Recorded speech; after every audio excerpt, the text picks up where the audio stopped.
Mister tech ഇലക്ട്രോണിക്സിൻ്റെ പുതിയ വീഡിയോയിലേക്ക് എല്ലാ കൂട്ടുകാർക്കും സ്വാഗതം. നിങ്ങളീ കാണുന്ന ഇലക്ട്രോണിക് സർക്യൂട്ട് ബോർഡുകളുടെ PCB അതായത് പ്രിൻറ്റഡ് സർക്യൂട്ട് ബോർഡ് എങ്ങനെ നിർമ്മിക്കാം എന്നതിനെക്കുറിച്ചാണ് ഈ വീഡിയോയിലൂടെ ഞാൻ കാണിക്കുന്നത്. 180 GSM ഫോട്ടോ പേപ്പർ അല്ലെങ്കിൽ ഗ്ലോസി പേപ്പറിൽ ലേസർ പ്രിൻ്റ് ചെയ്ത PCB ലേഔട്ടാണ് ആദ്യം നമുക്ക് വേണ്ടത്. രണ്ട് പ്രിൻ്റുകൾ ഞാനിവിടെ ഉപയോഗിക്കുന്നുണ്ട്. ഒന്ന് ടോപ്പ് ലെയർ, മറ്റൊന്ന് ബോട്ടം ലെയർ. ഈ ടോപ്പ് ലെയർ എന്ന് പറയുന്നത് കമ്പോണൻറ്റുകൾ എവിടേക്കാണ് പ്ലേസ് ചെയ്യേണ്ടത് അതിനെക്കുറിച്ചുള്ള മാർക്കിങ്സ് ആണ്. ബോട്ടം ലെയർ എന്ന് പറയുന്നത് കണക്ഷനുകൾ കൊടുക്കാനുള്ള ട്രാക്ക് ലേഔട്ടാണ്. ഈ ടോപ്പ് ലെയർ എന്ന് പറയുന്നത് നമ്മൾ എടുക്കേണ്ട ആക്ച്വൽ പ്രിൻറ്റിൻ്റെ മിറർ ഇമേജായിട്ടാണ് പ്രിൻ്റ് എടുക്കേണ്ടത്. അതെന്തിനാണെന്ന് ഞാൻ ഈ വീഡിയോയിലൂടെ പറയുന്നുണ്ട്. ഇനി നമുക്ക് ഇതിൽ നിന്ന് ആവശ്യമായിട്ടുള്ള പ്രിൻ്റ് കട്ട് ചെയ്തെടുക്കാം.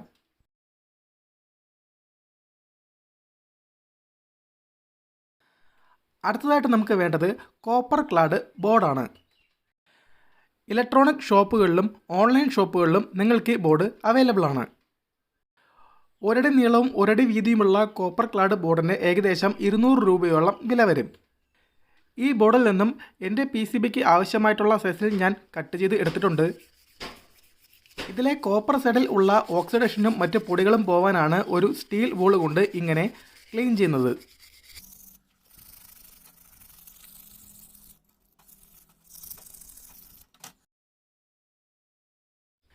ഇനി ഈ ബോർഡിൻ്റെ കോപ്പർ സൈഡിൽ ബോട്ടം ലെയറിൻ്റെ PCB പ്രിൻ്റ് വച്ചതിന് ശേഷം ഒരു അയൺ ബോക്സ് കൊണ്ട് ചൂടാക്കുക.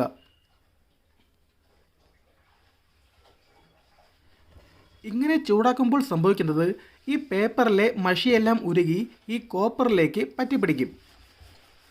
അങ്ങനെ ഈ PCBയുടെ എല്ലാ ഭാഗത്തും നന്നായി ഹീറ്റ് വരുന്ന രീതിയിൽ ഇതുപോലെ ചൂടാക്കുക.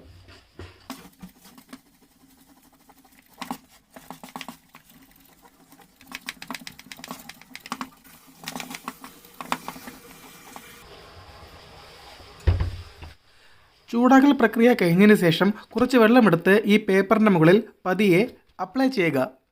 പേപ്പറിലുള്ള ഹീറ്റ് കുറയ്ക്കുവാനാണ് ഇങ്ങനെ ചെയ്യുന്നത്. ഇനി ഈ വീഡിയോയിൽ കാണിച്ചിരിക്കുന്നത് പോലെ ഈ പേപ്പർ സാവധാനം ഇളക്കിയെടുക്കുക.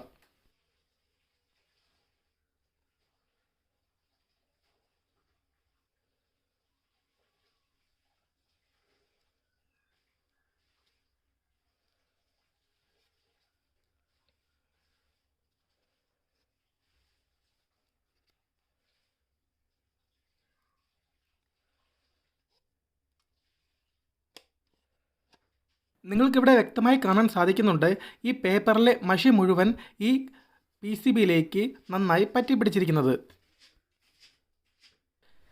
ഇനി പെർമനൻ്റ് മാർക്കർ ഉപയോഗിച്ചുകൊണ്ട് ഈ PCBയുടെ സൈഡിലുള്ള കോപ്പർ ഏരിയയിലൊക്കെ ഇതുപോലെ സാവധാനം വരച്ചെടുക്കണം. കെമിക്കൽ എച്ചിങ് പ്രോസസ്സ് ചെയ്യുമ്പോൾ കൂടുതൽ കോപ്പർ ലോസ് വരാതിരിക്കാനാണ് ഇങ്ങനെ ചെയ്യുന്നത്. അതുവഴി നമുക്ക് കെമിക്കൽ സൊല്യൂഷൻ ലാഭിക്കാനും സാധിക്കും.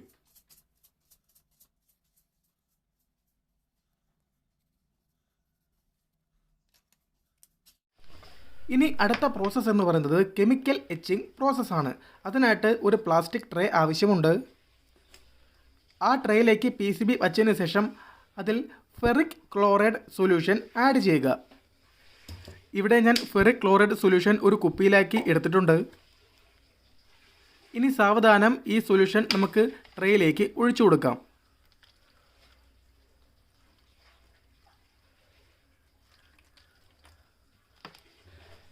കെമിക്കൽ എച്ചിങ് പ്രോസസ്സ് വേഗത്തിൽ നടക്കുവാൻ വേണ്ടിയിട്ട് ഈ പ്ലാസ്റ്റിക് ട്രേ ഇതുപോലെ ഷേക്ക് ചെയ്തുകൊണ്ടേയിരിക്കുക. ഈ പ്രോസസ്സിൽ എന്താണ് സംഭവിക്കുന്നത് എന്ന് വെച്ചാൽ ഈ PCBയിലെ അൺഎക്സ്പോസ്ഡ് ആയിട്ടുള്ള ഭാഗങ്ങളിലെ കോപ്പറെല്ലാം ഈ സൊല്യൂഷനിൽ ഡിസോൾവായി പോവുകയാണ് ചെയ്യുന്നത്. ഏകദേശം 15 മിനിറ്റോളം നീണ്ടുനിന്ന ഈ കെമിക്കൽ പ്രോസസ്സ് കഴിഞ്ഞതിന് ശേഷം നമ്മൾ ഈ PCBയിലേക്ക് നോക്കുമ്പോൾ ഇതിൽ അൺഎക്സ്പോസ്ഡ് ആയിട്ടുള്ള എല്ലാ കോപ്പറും ഈ സൊല്യൂഷനിൽ ഡിസോൾവായി പോയിട്ടുണ്ട്. നിങ്ങൾക്ക് അവിടെ വ്യക്തമായി കാണാൻ സാധിക്കും. ഇനി ഈ PCBനെ വെള്ളത്തിലിട്ട് ഒന്ന് വാഷ് ചെയ്തെടുക്കണം.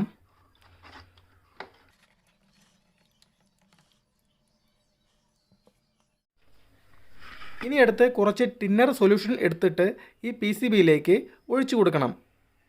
ഈ PCBയിലെ മഷി കളയാൻ വേണ്ടിയിട്ടാണ് ഈ സൊല്യൂഷൻ ഉപയോഗിക്കുന്നത്. ടിന്നർ ഒഴിച്ച് ഏതാനും സെക്കൻഡുകൾക്കകം ഒരു തുണി ഉപയോഗിച്ചുകൊണ്ട് ഈ മഷി നമുക്ക് വളരെ ഈസി ആയിട്ട് കഴുകി കളയാൻ സാധിക്കും.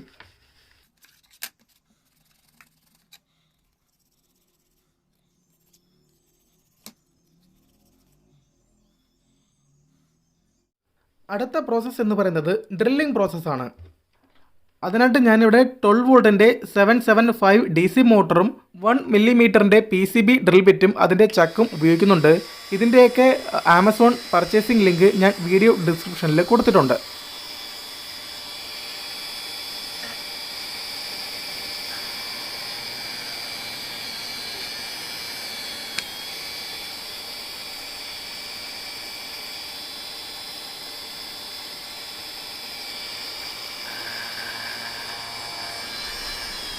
ഹോളിടേണ്ട എല്ലാ ഭാഗത്തും ഇതുപോലെ തന്നെ ചെയ്യുക.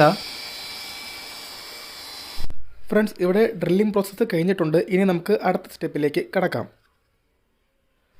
PCBയുടെ ടോപ്പ് ലെയർ ആഡ് ചെയ്യുന്നതിനായി PCBയെ ഏതെങ്കിലും ഒരു ലൈറ്റ് സോഴ്സിൻ്റെ പിറകിലേക്ക് വെച്ചതിന് ശേഷം ടോപ്പ് ലെയറിൻ്റെ ഷീറ്റ് ഇതുപോലെ PCBയിലേക്ക് വയ്ക്കുക. ത്രൂ ഹോൾ അറേഞ്ച്മെൻറ്റിന് വേണ്ടിയിട്ടാണ് ഇങ്ങനെ ചെയ്യുന്നത്. ഇനി ഒരിക്കൽ കൂടി അയൺ ബോക്സ് ഉപയോഗിച്ചുകൊണ്ട് ഇതിനെ നമുക്ക് ചൂടാക്കിയെടുക്കാം.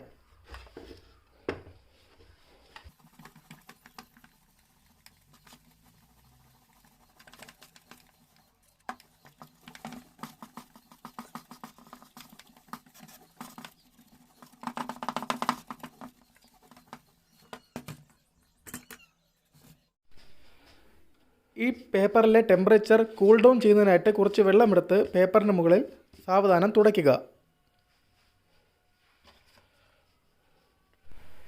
ഇനി സാവധാനം ഈ പേപ്പർ ഈ PCBയിൽ നിന്നും നമുക്ക് ഇളക്കി മാറ്റാം.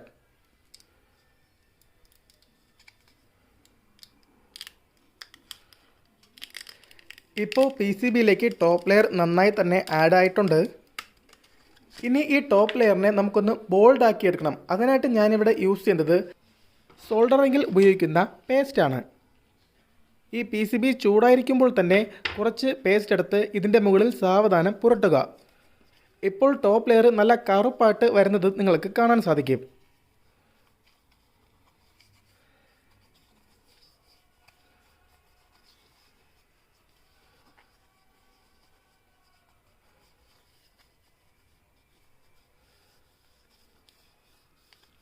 ഫ്രണ്ട്സ്, വളരെ സക്സസ് ആയിട്ട് നമ്മൾ PCB ഉണ്ടാക്കിയെടുത്തിരിക്കുകയാണ്. നിങ്ങൾക്ക് ഈ മെത്തേഡ് ഉപയോഗിച്ചുകൊണ്ട് ഏത് PCB വേണോ നമുക്ക് വീട്ടിൽ തന്നെ ഉണ്ടാക്കിയെടുക്കാൻ സാധിക്കും.